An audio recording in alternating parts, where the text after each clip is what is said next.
Now, Vice President J.D. Vance gave a superb speech, and he had this poignant line.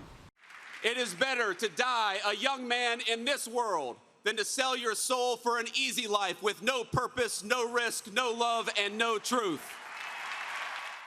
I mean, what do you make of the role faith played in today's memorial? Just about, in fact, every speaker talked about faith, and it was so important to Charlie. His Christian faith was the most important thing to him, and his values, the way he lived his life, what he preached was centered around that. I mean, faith is an important part of what makes us more human, right? What brings the humanity out of us. And when we look at Charlie Kirk and say he was this happy warrior, well, that goes hand in hand with his faith, because that's what his faith taught him. Yeah. And I think that, and again, when we go back to contrasting the rallies of the left, these are rallies devoid of faith. And when you don't have faith, when you don't have a belief in God, that's when you devolve into violence, I think. And I think that that's why we see what happened today in Arizona, in Glendale, Arizona, was such a loving, warm embrace of life, as opposed to a demonization. I think it's because of the faith.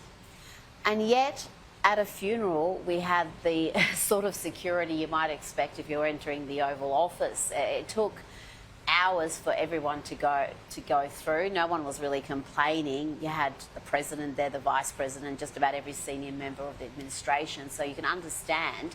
But the fact that you can't even have any sense of security at a funeral speaks to just what a crisis point there is in this country when it comes to political debate. There is nothing that's off limits.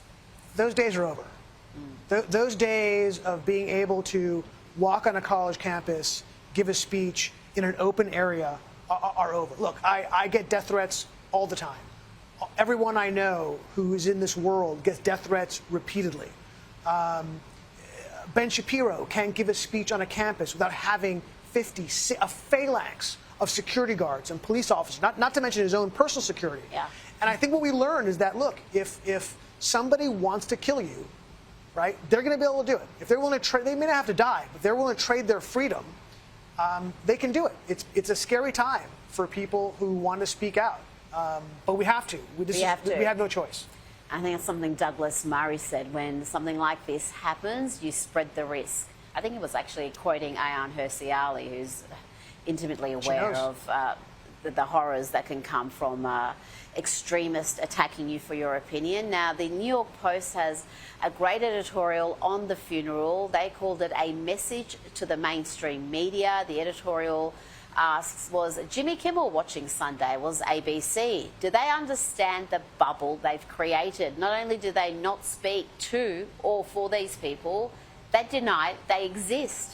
It is unsustainable. I mean, what's your reaction to that? Because you can tell there are many in the media who are shocked by this outpouring of grief, the fact that people have travelled from around the country to be here. They were lining up overnight by 4 a.m. in the dark. There seemed like tens of thousands waiting to enter the stadium. The crowd was huge. And so many in the media are completely blindsided by that.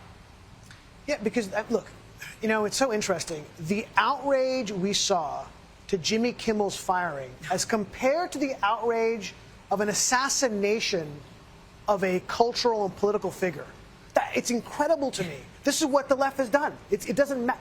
They're more outraged about a hack comedian who had no audience, right, than truly a significant turning point in our culture.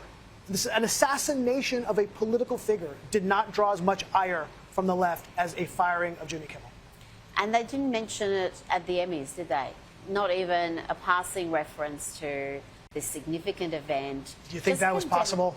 I mean, really? You would think, when I started seeing major sporting leagues having a moment's silence, doing some of them fairly lengthy tributes, I thought maybe the culture has shifted and that would be reflected in Hollywood. But no, Hollywood is running not only that, own show. Hollywood demonized people in Hollywood who said anything nice about Charlie Kirk. Yeah. Not that they supported Charlie Kirk, God forbid, but people who said, like, a killing of Charlie Kirk is a terrible thing. like Kristen Chenoweth. Yeah. And she got roasted by Hollywood for showing empathy. It's a sick, sick place. Now, the left, the Democrats, are suddenly passionate about free speech, or what they think is free speech. Jimmy Kimmel's terrible program, low-rating program, has been pulled off air. And, Ami, it's incredible. They're trying to make Jimmy Kimmel the victim of this entire catastrophe. Somehow, he's the victim. He's the one who's being targeted and persecuted, as opposed to the man who's had his life taken from him. And he was persecuted with the Biden DOJ. They were investigating Turning Point, him personally.